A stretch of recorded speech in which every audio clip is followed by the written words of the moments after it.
به نام خدا. این مجموعه آموزشی کاربردهای فاندامنتال در ترید یا 9 مدل فاندامنتالی به منظور استفاده عمومی و رایگان در اختیار سایت فراچارت قرار گرفت. امید که برای شما مفید واقع شود.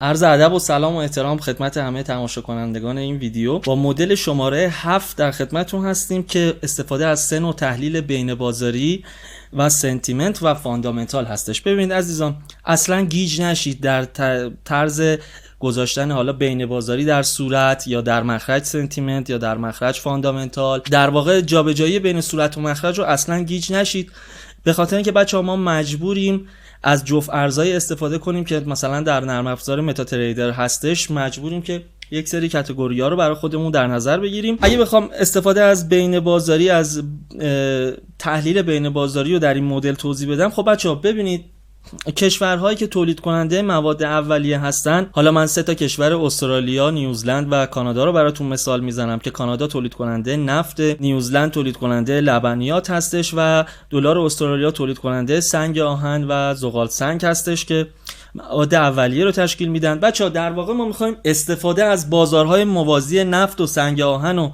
زغال سنگ و لبنیات رو انجام بدیم و حالا ترکیبش کنیم با فاندامنتال و سنتیمنت. مثال خیلی آسونی که میخوام اول براتون بزنم، از ترکیب بین بازاری در صورت به روی سنتیمنت استفاده میکنم. فرض کنید که شما یک خبری شنیدید که این خبر عامل رشد نفت خواهد بود، مثل تأثیر در رشد اقتصادی چین یا تأثیر در رشد اقتصادی جهانی، که میتونید از این خبر متوجه بشید که رشد اقتصادی جهانی احتمالاً پیشرفت داشته باشه و اقتصاد جهان یه مقدار اکسپنشن بشه و رشد داشته باشه. شما در موقعی که اقتصاد جهانی رشد میکنه میتونید یک دورنما یا به صورت میان مدت و بلند مدت روند صعودی رو برای نفت در نظر بگیرید و میدونید که دلار کانادا خیلی تاثیر میپذیره از نفت و قیمت WTI و میتونیم بگیم در زمان رشد نفت ما احتمالاً حمایت رو در دلار کانادا خواهیم دید. حالا چجوری استفاده از بین بازاری بر سنتیمنت میکنیم؟ خب بین بازاری فرض کنید ما یه خبری شنیدیم یا نفت در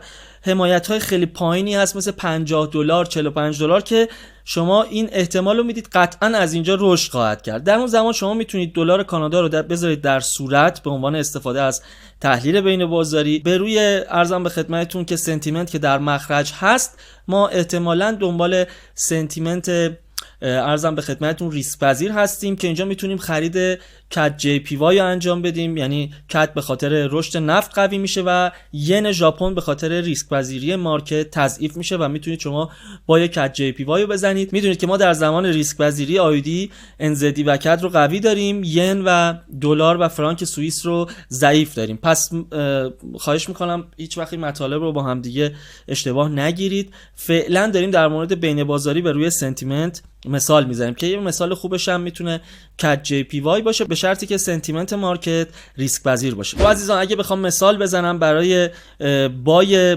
استفاده از تحلیل بین بازاری به روی سنتیمنت و سنتیمنت مارکت فکر کنیم ریسک گریز باشه یا ترس در داخل مارکت حاکم باشه، میتونیم مثلا قیمت سنگ آهن رو نگاه بکنیم و اگر دیدیم در حمایت‌های بسیار عالی هست و حدسمون اینه که قیمت سنگ آهن رشد پیدا بکنه و صادرات استرالیا به چین بیشتر بشه، ما میتونیم آیودی رو بذاریم در صورت به عنوان استفاده از تحلیل بین بازاری و در مخرج که سنتیمنت منفی هست میتونیم مثلا کد یا NZD رو بذاریم و وارد خرید آیودی NZD یا آیودی کد بشیم. خب عزیزان، میخوام مثال فروش جفت ارزی که از مدل به تحلیل بین بازاری به روی سنتیمنت استفاده میکنه رو براتون بزنم. فرض کنید که دیدگاه شما نسبت به شاخص لبنیات نزولی هستش و فکر میکنید که دی قیمت لبنیات از این بالاتر نره، یا سنگ آهن، فرقی نداره برای دلار استرالیا. شما میتونید حالا چه دیدگاه در مورد سنگ آهن دارید چه در مورد شاخص لبنیات، NZD و آیودی رو بذارید در صورت.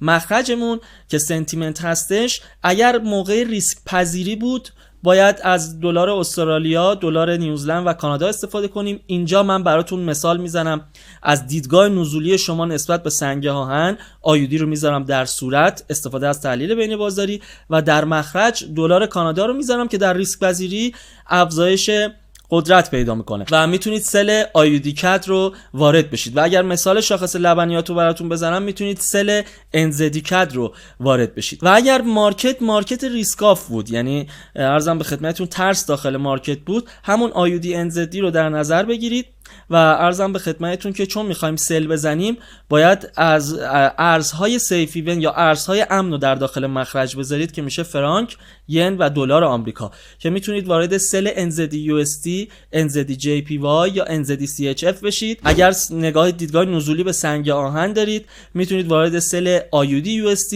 IUD JPY و IUD CHF بشید، به شرطی که سنتیمنت الان ریسک آفه ها، یعنی ریسک پذیری در داخل مارکت نیست، ریسک گریزی در داخل مارکته. و اگر دیدگاه نزولی نسبت به نفت دارید میتونید وارد سل CAD JPY و CAD CHF بشید و عرضم به خدمتتون بای USD CAD، چون ما CAD به USD رو در داخل متا تریدر نداریم. و این میشه استفاده از تحلیل بین بازاری و سنتیمنت در کنار هم دیگه. خب عزیزان، اگر بخوایم وارد دوباره استفاده تحلیل بین بازاری این دفعه با مباحث فاندامنتال بشیم، یعنی استفاده از تحلیل بین بازاری در صورت و در مخرج، برای مثال فاندامنتال یک ارزی که قوی، سیاستاش انقباضیه، تورمی که داره از تارگت بانک مرکزیش بیشتره، بازار مشاغلش در جای خوبی قرار داره، میتونیم استفاده بکنیم از فاندامنتالش. در اینجور مواقع گفتم اگر دیدگاه، حالا فرض کنید میخوایم بای بزنیم، فرض کنید دیدگاه سعودی دارید نسبت به سنگ آهن و فکر میکنید صادرات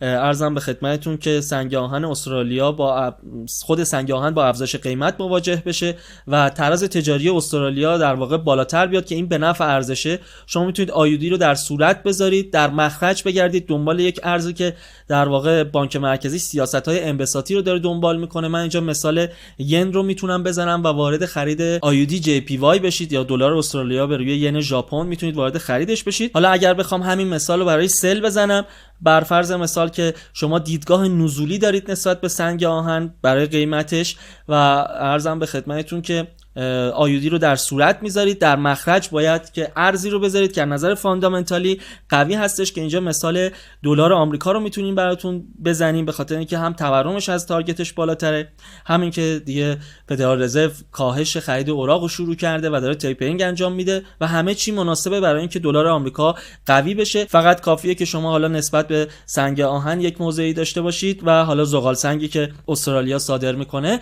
اینجا میتونید وارد سل IUD USD بشید. USD به خاطر فاندامنتال قویش قدرت پیدا میکنه و IUD به خاطر احتمالاً ریزش بازار سنگ آهن میتونه تضعیف بشه و وارد سل IUD USD بشید. عرضم به خدمتتون که بچه‌ها این مباحث فاند و بین بازاری و سنتیمنت که در صورت و مخرج قرار میگیرن به راحتی میتونن جابجا بشن، یعنی که من میتونم مثال فاند به روی بین بازاری هم براتون بزنم که اگر میخوام مثال بای براتون بزنم میتونیم به جفت ارز USD CAD اشاره بکنیم. بین بازاری این دفعه در مخرج، فاندامنتال در صورت هستش. خب ما میخوایم بای بزنیم، باید صورت از مخرج قوی تر باشه. اینجا میایم دلار آمریکا رو میذاریم در صورت و در مخرج ارزم به خدمتتون که بر فرض مثال دلار کانادا رو میذاریم. باید دیدگاهتون نسبت به نفت نزولی باشه. در این جور مواقع شما میتونید وارد خرید USD CAD بشید که اینجا برای اینکه دلار آمریکا رو گذاشتیم در صورت از فاندامنتال استفاده کردیم و برای اینکه دلار کانادا رو گذاشتیم در مخرج از تحلیل بین بازاری بازار نفت استفاده کردیم و وارد خرید USD CAD شدیم. حالا اگه بخوایم براتون یک مثال به روی فاند به روی بین بازاری برای فروش بزنیم، در اینجا ارزم به خدمتتون شما باید فاند ارزی رو بگیرید که در واقع سیاستاش انبساطی، هنوز به تارگت تورمش نرسیده، بازار مشاغلش هم آنچنان رشدی نداشته. ارزم به خدمتتون که بین بازاری چون در مخرجه، باید چون میخوایم سل بزنیم مخرج باید قدرتش از صورت بیشتر باشه. اینجا میتونم براتون سل یوروکد رو مثال بزنم، به شرطی که یورو که در واقع سیاست‌های انبساطی است، فعلا هم نمیخواد به افزایش نرخ بهره روی بیاره، پس میتونیم یورو رو ارز ضعیف از نظر فاندامنتالی بدونیم و باید دیدگاهمون نسبت به نفت سعودی باشه که بتونیم سل یوروکد رو بزنیم و ارزم به خدمتتون دلار کانادا به خاطر رشد نفت حمایت بشه و به راحتی وارد سل یوروکد بشیم. خب عزیزان، امیدوارم که استفاده کرده باشید از این مدل که در واقع تلفیق تحلیل بین بازاری و فاندامنتال و سنتیمنت بود که میتونه به شما موقعیت‌های بسیاری برای معامله کردن بده. امیدوارم لذت برده باشید.